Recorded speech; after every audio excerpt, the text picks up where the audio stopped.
ED की छापेमारी में दखल देने पर पश्चिम बंगाल सरकार को सुप्रीम कोर्ट से झटका लगा। कोर्ट ने इसे गंभीर मामला बताते हुए राज्य सरकार, मुख्यमंत्री और पुलिस के बड़े अधिकारियों को नोटिस जारी किया है। ईडी ने सुप्रीम कोर्ट में याचिका दाखिल कर सीएम ममता बनर्जी के खिलाफ एफआईआर दर्ज करने की मांग की थी।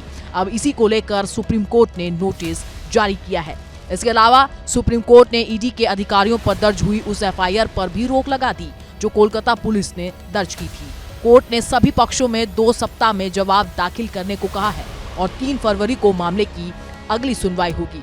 दरअसल 8 जनवरी को ईडी ने कोलकाता में कोयला घोटाले को लेकर प्रतीक जैन और आईपैक के दफ्तर पर छापा मारा था। प्रतीक जैन टीएमसी के चुनावी रणनीतिकार भी हैं, जिसके चलते इस मामले पर सियासत भड़क गई। छापेमारी के दौरान ही ममता बनर्जी भारी पुलिस बल के साथ प्रतीक जैन के घर पहुंच गई और कुछ दस्तावेज अपने साथ लेकर निकलती दिखाई दी थी। ईडी ने सुप्रीम कोर्ट में कहा कि ये गंभीर अपराध की श्रेणी में आता है। ऐसे में पुलिस अधिकारियों के खिलाफ सीबीआई में केस दर्ज होना चाहिए। इसके साथ ही कोर्ट ने छापेमारी के दौरान सीसीटीवी फुटेज सुरक्षित रखने को भी कहा।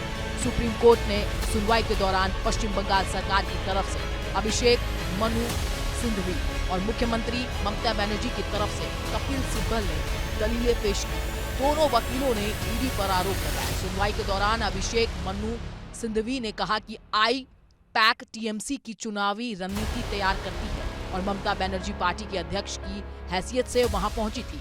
दलील दी गई थी कि ममता बनर्जी का मकसद पार्टी की रणनीति से जुड़ी गोपनीय दस्तावेजों की सुरक्षा थी। अभिषेक मनु सिंघवी ने कहा कि ईडी मामले को बढ़ा चढ़ाकर पेश कर रही है। ईडी ने अपनी दलीलों में कहा कि ममता बनर्जी भारी सुरक्षा बल के साथ छापेमारी वाली जगह पहुंची थी।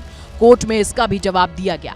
अभिषेक मनु सिंघवी ने कहा कि ममता बनर्जी को Z+ श्रेणी की सुरक्षा मिली है। ऐसे में पुलिस के अधिकारी सुरक्षा के चलते उनके साथ वहां पहुंचे थे। इसी बीच ईडी की तरफ से दावा किया गया कि 9 जनवरी को जब कोलकाता हाईकोर्ट में सुनवाई हो रही थी, उसी दौरान टीएमसी हंगामा करवाना चाहती थी।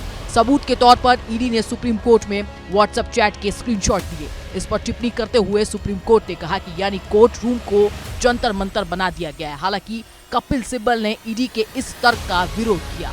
सुप्रीम कोर्ट से ममता सरकार को झटका लगने के बाद बीजेपी हमलावर हो गई। उधर टीएमसी ने एक बार फिर कहा कि एक सरकार ने जांच एजेंसियों को चुनावी हथियार बना लिया। इधर सुप्रीम कोर्ट में सुनवाई खत्म हुई, उधर बीजेपी दफ्तर में प्रेस कॉन्फ्रेंस शुरू हो गई। अब बीजेपी के हमले पर टीएमसी का पलटवार भी सुनिए।